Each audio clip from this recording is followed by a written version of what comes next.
Yeah, there it is so far. The processor. 4200 plus. 65 watt, energy efficient. Yeah, don't you want to have sex with it right now? I know you do, yeah. You know you do.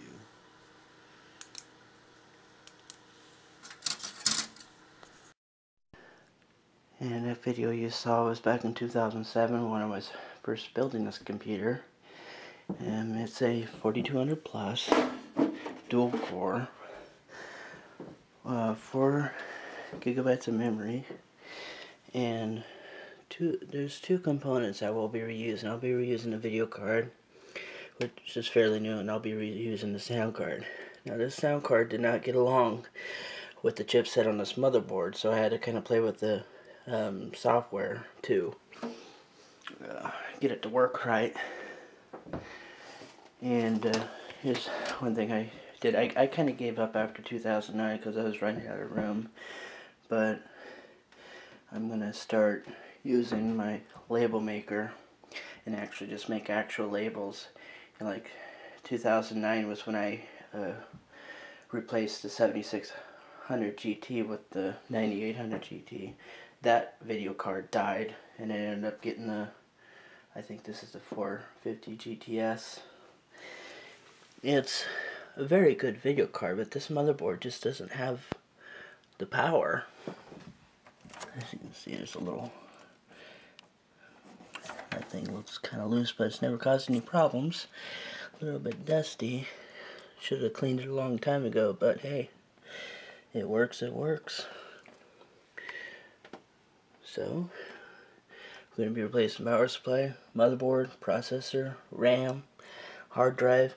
Pretty much doing a full rebuild on this machine, except I'm keeping these cards in here. Okay, I got the video and sound card out of there. I'm basically replacing a micro ATX motherboard with a full ATX motherboard. My room is kind of a mess, so. And this is the motherboard we're replacing it with. But, well, unwrap that later. You get to see just a little bit later. One thing you gotta remember, ESD protection. And I have it on an electrostatic, anti-static mat here, and that's grounded out to the outlet there. And the way I did it is just put it on that, and then I just had a spare power cable and just did it like that. As you can see, I really did not fuck around when I built this machine. Back 5 years ago, 450 watts was a lot, and I'm changing it out and putting in a 700 watt cooler master, of course. And there's, I'll get you the model number here. That's the model motherboard that I have in there now. It's got onboard video. The new board has onboard video too, but you know, I won't be using it. I have an IDE DVD drive. Unfortunately, I'm going to be reusing that too for now. I will eventually upgrade to a Blu-ray, and I will probably never use it, just like this one. The only time I use this is when I install software. And just get a close look at that processor. It is just a little bit clogged up. No wonder. Let's see. Sometimes I wonder why it never overheated. Anyway, power supply is out now. Give me a little bit more room to work with. As you can see, this thing is very dusty. I'm gonna have to go find some canned air somewhere and blow this thing out. Alright, the old motherboard is out now. More dust to clean up, of course.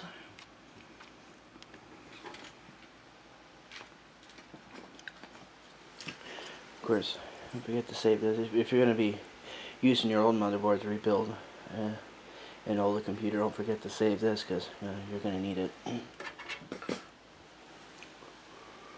But the only thing in there is DVD drive, and of course lots of dust. The new motherboard is USB 3.0, but this is a USB 2.0 case. But since I really don't have any USB 3.0 devices at the moment, and I most likely will be plugging them in the back anyway, just a plain old 2.0 for the front will do just fine. So let's get this cleaned up. And of course, since it's a bigger motherboard, we're gonna have to add some of these to some of those to support this side. And once we get those in, new motherboard should just slide right in. Okay, as for the motherboard standoffs, since I was changing from a micro ATX to a full ATX board, the standoffs would be a little bit different. So all I had to do is move that one and that one over here, and then add additional one right there. And yeah, here's the new motherboard. So far I'm trying to see if there's any additional screws it needs. Hopefully not. I hope I got them all. Okay, new motherboard is in. Trying to get that to line up with the with that plate is a real challenge. You gotta make sure all these little things are bent up, because last time when I built this thing, one of the metal things, one of these things was blocking my LAN port. So instead of ripping it apart all over again, I just, well, maybe it wasn't this one, but it was a computer that I built a while back. It's this tab on the networking thing. It was bent like that over the port. So instead of taking the computer apart, I just basically ripped it out. So I didn't have to mess with it.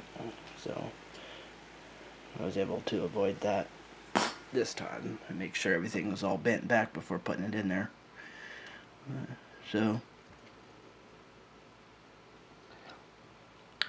just got CPU to install, memory, and a bunch of other things I really don't have time to list now, but I'll keep you posted.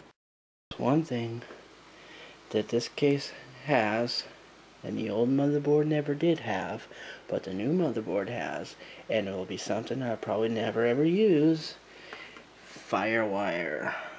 So yeah, let's connect that to the front port.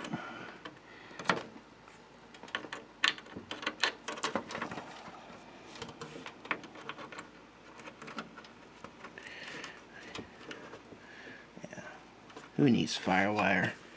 USB 3.0 is here. Can't really see the USB 3.0, but it'll waste FireWire any day. I think I'll go ahead and install this component now. It is the FX-8120 8-core Block Edition. Don't know for sure if I'm going to do any overclocking on this thing or not, but as soon as the, right now the test results for these haven't been that great, but I went ahead and bought it anyway, and it's supposed to be a patch for Windows 7 that's supposed to make it perform better, so I'm going to give it a chance. I'm sure it's a lot better than the 4200 plus dual core I've been running, so yeah, we'll see. This is one thing I definitely like about AMD, is they still use the pin. Intel uses the LGA or whatever you call it, that it pretty much makes contact. This, when you hit the lever, there's a little bit of a bite to the pins, and that makes sure you have a good connection Intel's, I'm surprised there hasn't been any problems with the LGA design. But from the way it is, it's like there's I don't see how it could be reliable that way. The pin is definitely something I can depend on. So that's just my opinion. So we're installing the processor. It's been a while since I installed an AMD processor, but the arrow doesn't, there's really nothing that the arrow lines up to. So what I found, you see those dark spots there? You got two narrow ones at the top and two wide ones on the bottom there.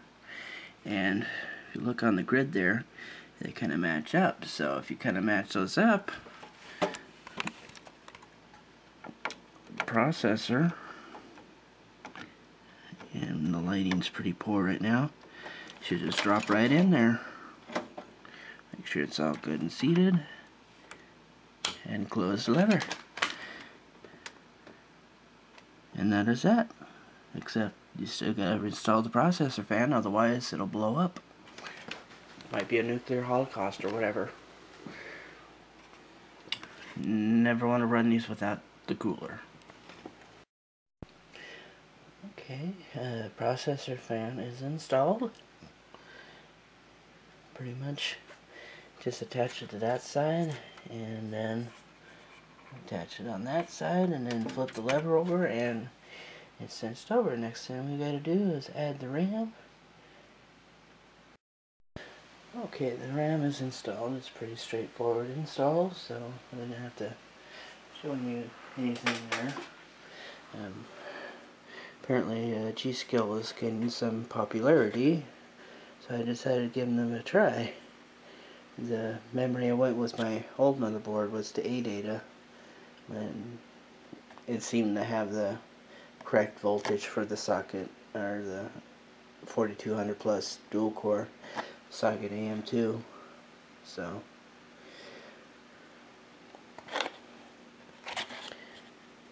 this is, I believe it's, okay, it's 1600 DDR3 1600. I don't think the board will be clocked at that speed, but we'll see. I know the memory can be capable of being overclocked or underclocked if necessary, so at least I have a little headroom just in case I do overclock. So, alright, I think I'm going to go ahead and install the hard drive, the DVD drive, and put in the power supply, and then get sound card and video card reinstalled, and hopefully I can fire this thing up and start installing Windows. Alright, power supply is in, but I don't have it all connected. You got all this this whole spider's nest right here. One thing I wanted to talk about is the cooling.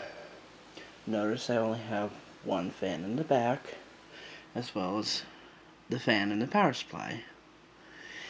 But I don't run any fans in the front. Why? Turbulence. Yeah, I hear people say, oh, my computer is overheats a lot. Maybe I don't have enough fans in it. And it's usually the people that say that have too many fans to begin with.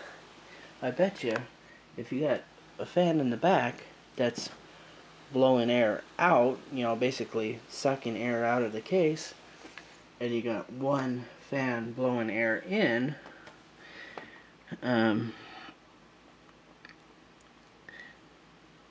that's usually going to cause turbulence. Like I said, what happens, the air is being pushed in, and there's really no way of getting out, so it pretty much just circulates throughout and creates these hot spots in the case.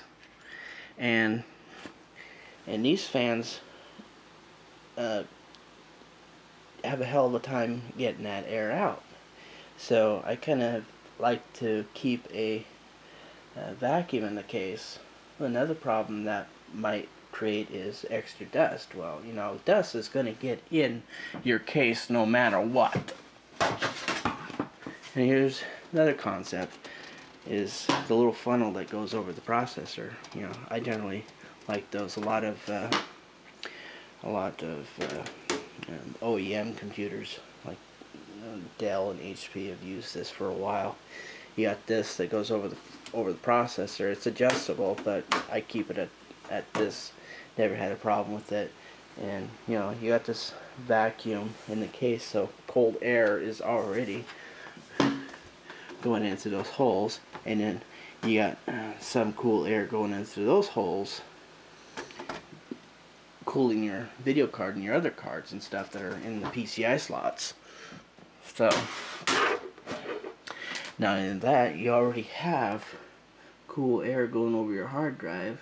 A lot of people worry about their hard drives overheating. One thing I read, it was a long time ago, so I don't really have any evidence to back this up, but I read that it is actually bad for your hard drive to overcool it. If you leave it just like that and let the natural airflow flow over the hard drive, that is more than enough you will need to cool your hard drive and keep it at a decent temperature. Overcooling it, then you'll more than likely wear it out faster. So it's best to keep it the temperature that you want it at, or keep it at an optimal temperature. So anyway, just wanted to make that comment there, and that way more and more people know that if your computer is overheating, you're probably putting too many fans in it. So like I said, keep only fans in the back that's pulling air out, and you won't have a problem. But I did run into a snag, since these components here have basically had to shift over so that our hard drive, because there's really not much room back there. I mean, it'll fit, but if I had to pull out the hard drive, that means I would have to pull out the video card each time I needed to do something with the hard drive, and I want to avoid that. Especially, you know, cables have. I'm hoping I can get this one, which is IDE for now, like I said.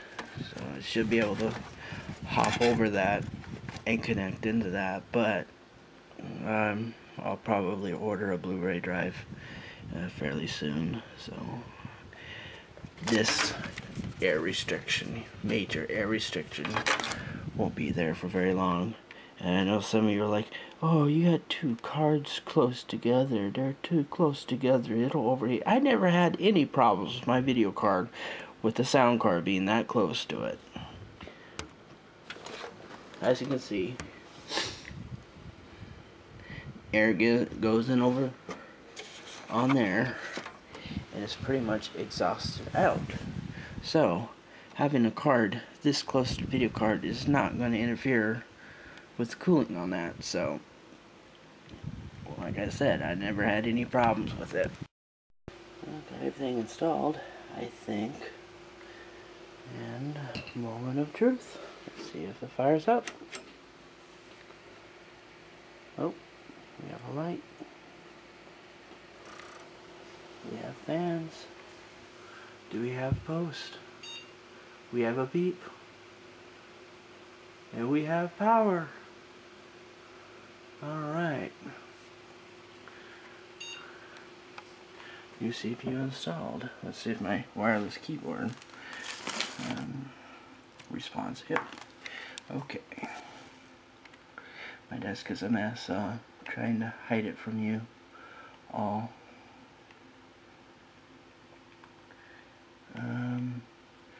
AMD turbo, everything.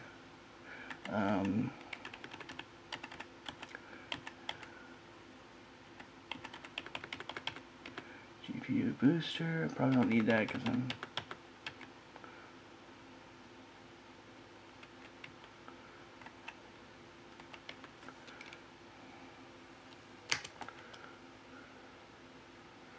it's an 8 core. I definitely want cool and quiet.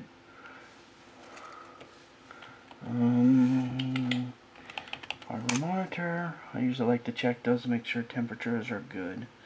And we have good temperatures.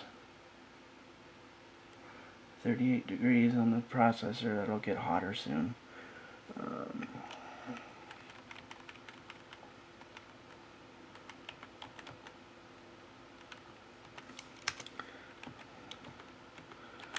And then there's these fan speed settings. I'll set to standard for now. If it gets too loud later, I'll put it on. I'll put it on silent later. Internal graphics. Primary video card. I don't know what the fuck that is. I don't know what that is. Internal graphics mode. Let's disable it because I'm not using. And then I'm disabling that because I'm using my Sound Blaster card. I generally don't like onboard sound because interference.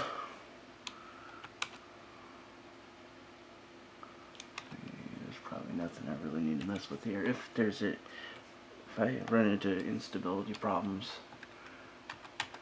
then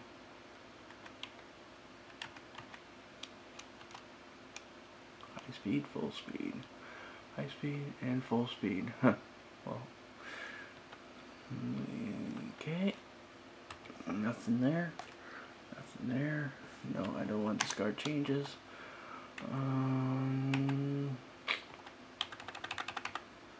Tweaker. GPU booster. I don't know if that's going to be any benefit to my video card I have now, but I'll leave it alone. Oh, I don't want to mess with that. No overclocking for now. Just leave all that to auto. Okay. SD tag to that. And that's my external is okay. I want to make sure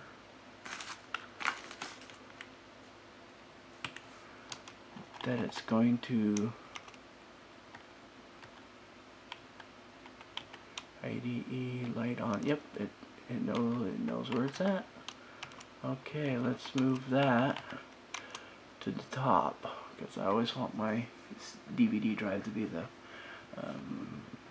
high priority. And then I don't have any other of these, so I'll just remove those. Disabled. That I want them disabled. Okay, nothing there because these are the only two drives that I have connected. And that is that. There, just added the stickers to my machine. Just so you know, each sticker adds an extra 50 megahertz to the whole system. So yay. As you can see, unlocked, very overclockable. G-Skill. And of course I already had this one on there, but why not put a new one on there? And this is what I had on there before.